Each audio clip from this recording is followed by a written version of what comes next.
10 กว่านาทีชัดๆและสรุปประเด็นภาษาไทยต่อให้ฟังด้วยครับนี่ครับเวทีเมื่อวานนี้ที่ออสโลครับ So, I want to begin today by asking all of you, when you think of Thailand, what comes to your mind? For many of you, Thailand may be known as a land of smile because of how friendly our people are. But what you may not know is that behind those smiles, the Thai people are becoming increasingly frustrated at how little our country has changed. Admittedly, I am one of those people. And that is exactly why I decided to enter politics. Looking back, what I realized is that the Thailand that I left to go and study abroad at the age of 13 is barely any different from the Thailand I returned to and have been trying each day to change since I entered parliament at the age of 30. Our schools and national curriculum are still outdated. Our economy is still crippled by corruption. Our laws still force us to censor ourselves on certain topics. And our government is still run by the same families and the same networks. And even after 93 years since our supposed transition to a democracy, I'm afraid to say our democracy is still in transition and still interrupted by a series of military coups. In fact,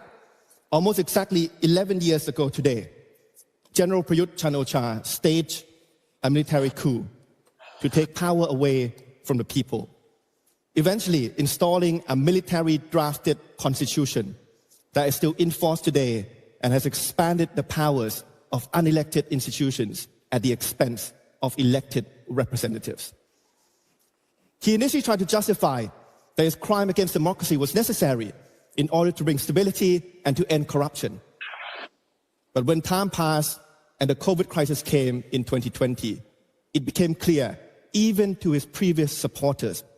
that his undemocratic regime had only made our economy and our society worse off than before.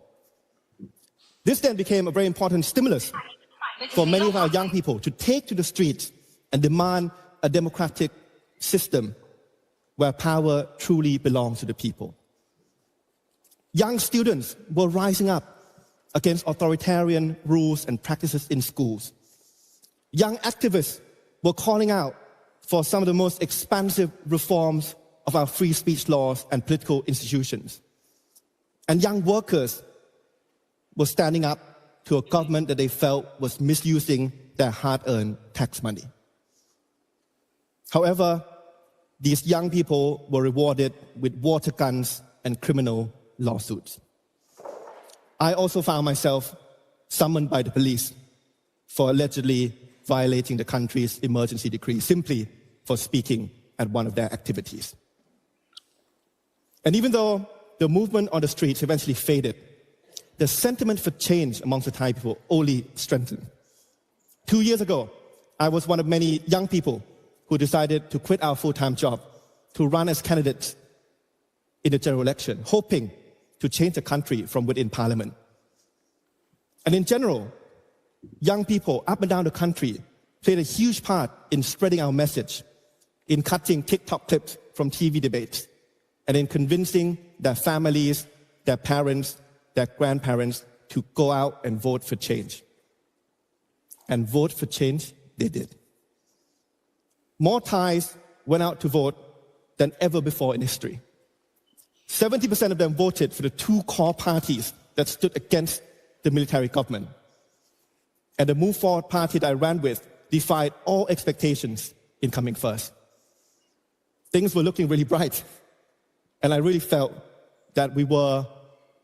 on the brink of a breakthrough. But in the end, I could not have been more wrong. Because despite winning the general election, the undemocratic elements that the military installed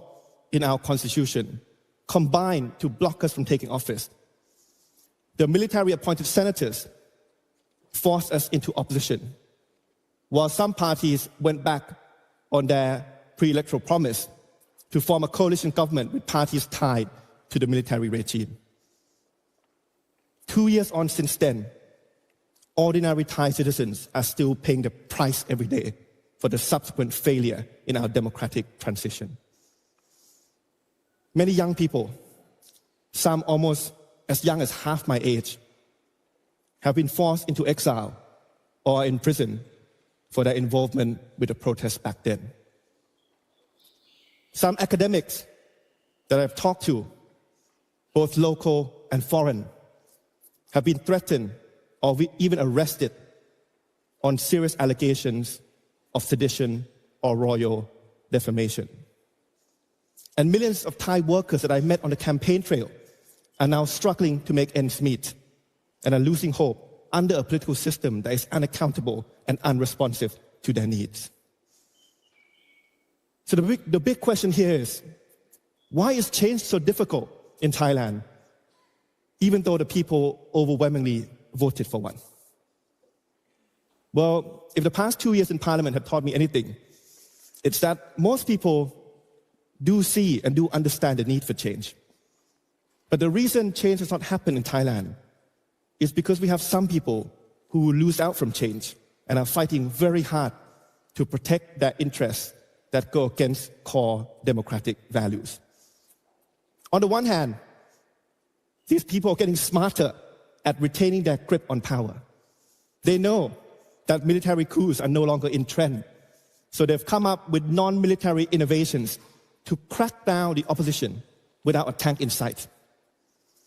The Move Forward party that I ran with has now been dissolved by the Constitutional Court. 44 of our MPs and former MPs are at risk of being banned from politics for life for violating the so-called ethical standards simply for submitting a draft bill to Parliament to amend the law on royal defamation. And in this picture of me and my colleagues from the party, taken at one of our biggest rallies leading up to the general election, 5 have already been banned from politics, while 3 are under investigation. Right now in Thailand, the courtroom has replaced the coup as a weapon of choice for anti-democratic forces. Therefore, it's not an exaggeration when I tell you that we are spending each day knowing that there is likely to be an expiry date on our back and working hard each day as if it were our last. But that's not it. Apart from picking off the opposition, the anti-democratic forces in Thailand are also getting smarter at staying in the shadow to prevent taking responsibility. Because while many of them do not run for election themselves, they know that they can simply wait and partner up with opportunistic politicians who are willing to go back on the promises they made to the people in exchange for the offices and the titles to feed their personal ambition, profit, or dynasty. And this symbiotic arrangement is exactly what many people see in government today, with elected politicians willing to be kept on a leash by the puppet masters who lose out from democratic and progressive reforms. The ruling party that campaigned on military reform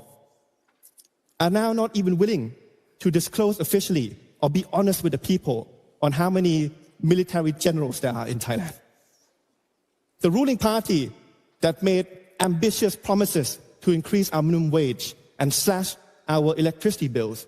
are now reluctant to push through measures that may upset the monopolies that are propping up the government. And the ruling party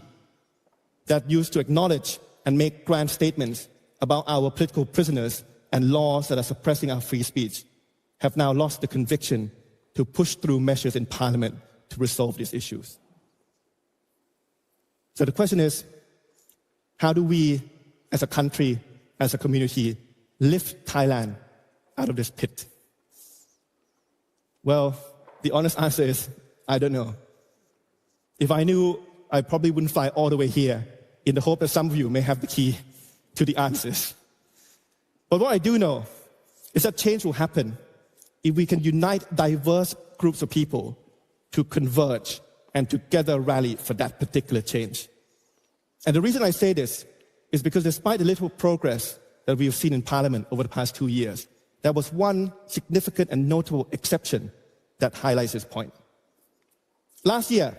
the Thai Parliament passed a landmark law to legalize same-sex or equal marriage, a very clear example of an outdated law finally catching up with the progressive changes that society has demanded for so long. If you were to ask any Thai person 10 years ago, they would tell you that passing this law is not possible. But the fact that this law ended up getting the support of almost all political parties in Parliament last year is not a result of some lucky act of benevolence from those in power, but it's a direct result of the people constantly voicing, explaining, and pushing for this cause. So much so that an issue that was once important for certain groups of people became an issue that was important for all of us as a mark of a progressive and equitable society. So much so that an issue that was once unthinkable in Thailand became undeniable.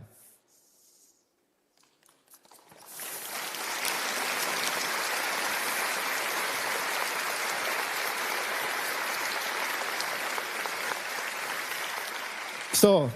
I stand in front of you here today on this stage in Oslo, not to speak on behalf of myself, but to speak on behalf of a movement brewing up in Thailand that is far greater than any one individual. A movement of people that are becoming increasingly frustrated at what they're seeing. A movement of people who believe their country can be better than what it is today. And a movement of people fighting each day to make issues that are unthinkable become undeniable. I'm speaking on behalf of hardworking families up and down the country who always spare their time at every election to convince their neighbors to go out and vote, hoping that what they do at the ballot box will result in better education for their children, better healthcare for their parents. I'm speaking on behalf of my colleagues at the party who right now, in this moment, halfway across the world, are scrutinizing every line item of our annual budget that will be tabled to Parliament later this week to make sure no cases of corruption go undetected or unpunished. And I'm also speaking on behalf of many activists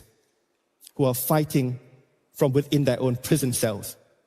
sometimes even going on hunger strikes to make sure no one else in Thailand gets thrown into prison simply for their opinions. And what we ask from all of you here in this international community is very simple. Whenever you visit Thailand, just think back to what you heard from me today and try to look behind the smile that is facing you back. If you're a politician visiting our parliament, please don't just be distracted by the size of our unnecessarily large parliament building, but please voice out our laws that still fall short of global human rights standards. If you are a journalist covering a story in Thailand, please don't just write about our rich history and beautiful temples, but please also go and interview our young people who are locked up for their political involvement and are at risk of being forgotten. Or if you're simply a tourist visiting Thailand,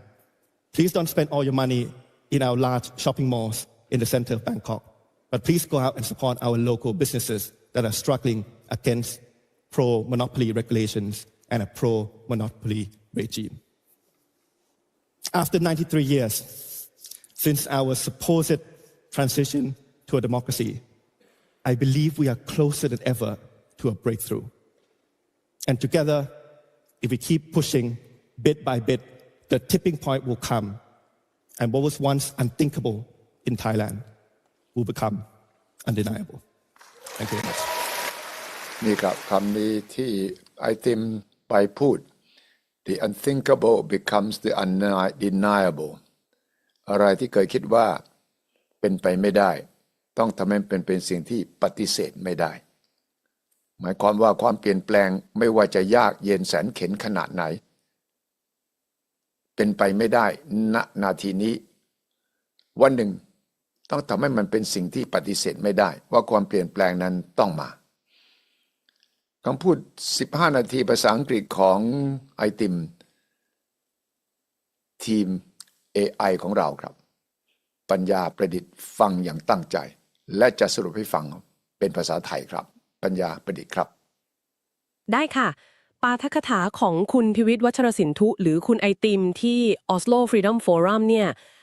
ชัดเจนตรงประเด็นมากเลยนะคะเราจะมาเจาะลึกกันว่าเขาพูดอะไรกับเวทีนานาชาติบ้างโดยเฉพาะคำถามสำคัญที่ว่าทำไมการเปลี่ยนแปลงในไทยมันถึงเกิดยากเย็นนักทั้งที่คนก็เรียกร้องต้องการกันมากเขาเปิดด้วยภาพที่เราคุ้นๆกันเลย Land of Smile ใช่ไหมคะดินแดนแห่งรอยยิ้มครับผมแต่เขาก็ชี้ให้เห็นว่าลึกลงไปข้างหลังรอยยิ้มเนี่ยมันมีความรู้สึกอึดอัดคับข้องใจที่มันสะสมมานานกับความเปลี่ยนแปลงที่ไม่เกิดขึ้นสักทีครับเล่าประสบการณ์ส่วนตัวเลยตอนกลับจากเรียนนอกพอกลับมาหลายอย่างเหมือนเดิมเป๊ะระบบการศึกษาเศรษฐกิจที่ถูกกัดกร่อนกฎหมายที่จำกัดสิทธิ์ใช่ครับแล้วก็เครือข่ายอำนาจเก่าๆที่ยังเข้มแข็งอยู่ค่ะแล้วจุดสำคัญที่เขาตอกย้ำเลยคือ93 ปีแล้วนะตั้งแต่2475แต่ประชาธิปไตยไทยเหมือนยังเรียกว่ายังไงดียังอยู่ในช่วงเปลี่ยนผ่านตลอดเวลาโดนขัดจังหวะตลอดใช่ครับถูกขัดจังหวะด้วยรัฐประหารซ้ำไปซ้ำมาล่าสุดก็11 ปีก่อนนู้นที่พลเอกประยุทธ์ทำรัฐประหารแล้วก็นำมาสู่รัฐธรรมนูญปัจจุบันที่เพิ่มอำนาจให้สถาบันหรือกลไกที่ไม่ได้มาจากการเลือกตั้งชัดเจนเลยถูกต้องครับเพิ่มอำนาจให้ส่วนนั้นเยอะมากแล้วที่เขาชอบอ้างกันล่ะคะเรื่องความมั่นคงปราบโกงตอนยึดอำนาจคุณไอติมว่าไงบ้างประเด็นนี้น่าสนใจครับ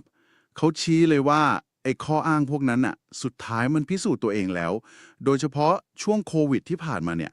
ว่าระบอบที่ไม่ยึดโยงกับประชาชนจริงๆน่ะมันยิ่งทำให้สถานการณ์แย่ลงทั้งเศรษฐกิจสังคม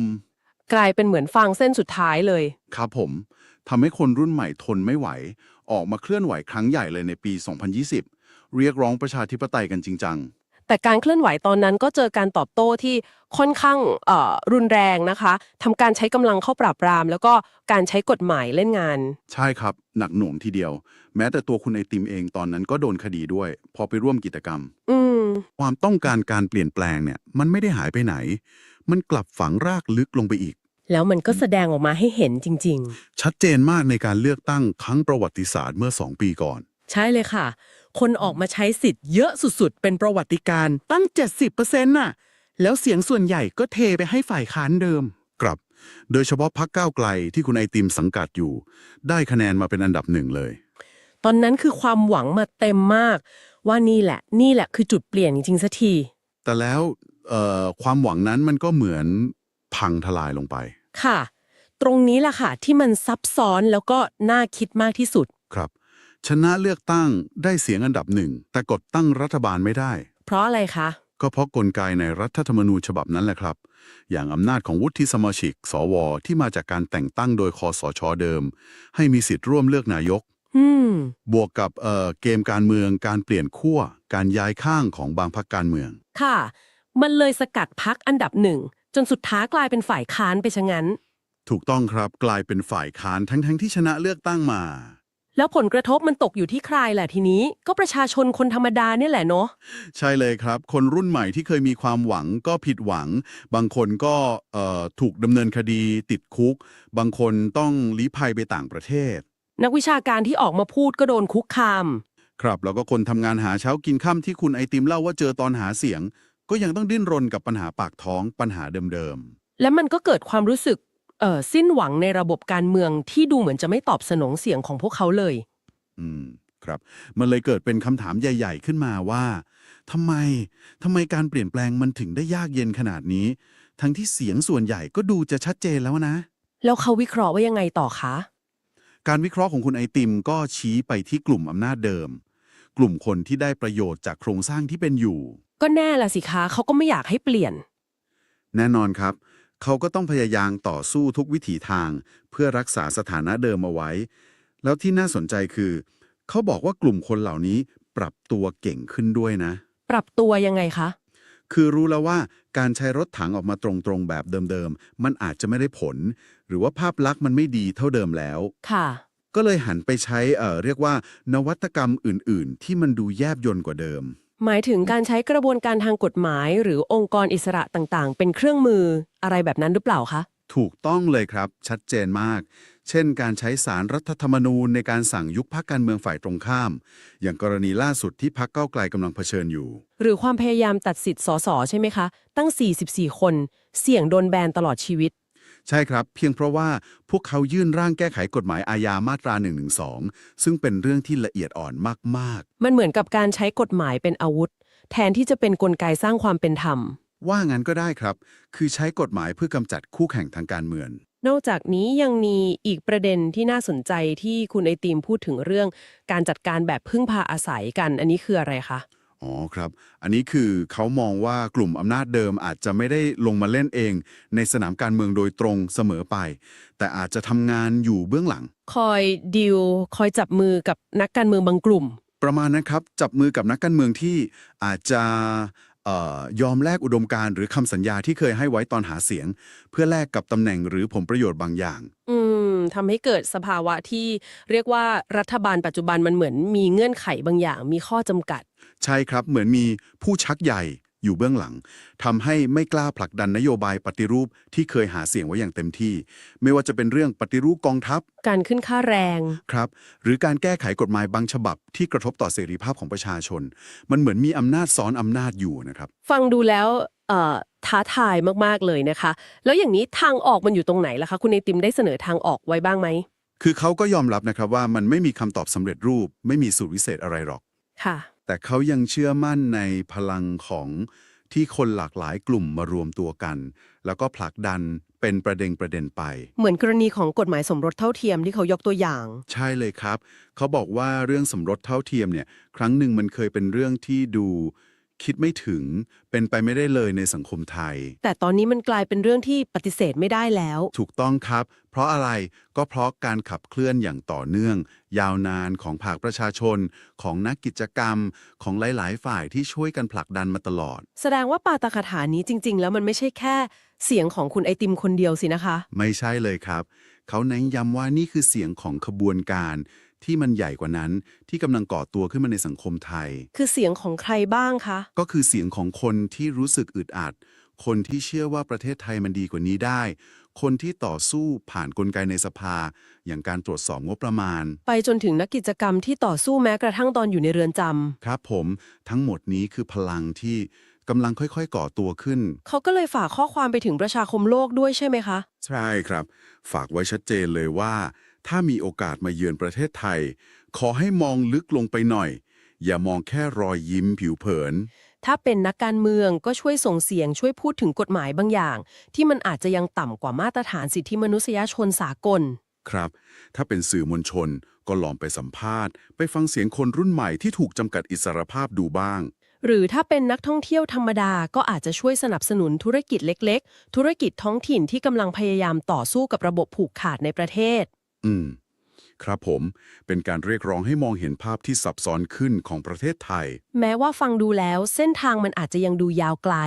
การเปลี่ยนแปลงที่ชัดเจนเป็นรูปธรรมอาจจะยังไม่เกิดขึ้นทันทีใช่ครับแต่ปาฐกถานี้มันสะท้อนความเชื่อมั่นอย่างแรงกล้าจริงๆว่าประเทศไทยอาจจะกำลังเข้าใกล้จุดเปลี่ยนที่สำคัญมากกว่าครั้งไหนๆที่ผ่านมาได้ก็ได้แล้วถ้าหากพลังของการผลักดันจากทุกฝ่ายยังคงดำเนินต่อไปเรื่อยๆครับสิ่งที่ครั้งหนึ่งเคยถูกมองเป็นเรื่องคิดไม่ถึงก็อาจจะกลายเป็นสิ่งที่ปฏิเสธไม่ได้ขึ้นมาจริงๆในอนาคตค่ะก็ต้องบอกว่าคุณไอติมสามารถตรึงคนฝั่งที่ Oslo Freedom Forum ได้อย่างน่าประทับใจจริงๆนะคะครับผมแล้วก็ทิ้งท้ายไว้ด้วยความหวังแม้ว่ามันจะใช้เวลานานมากเกือบ100 ปีแล้ว93 ปีแต่จุดเปลี่ยนสำคัญนั้นมันอาจจะอยู่ไม่ไกลเกินเอื้อมก็ได้ครับเป็นประเด็นที่ต้องติดตามกันต่อไปอย่างใกล้ชิดเลยครับค่ะเป็นเรื่องที่น่าติดตามแล้วก็ต้องคบคิดกันต่ออย่างยิ่งเลยค่ะ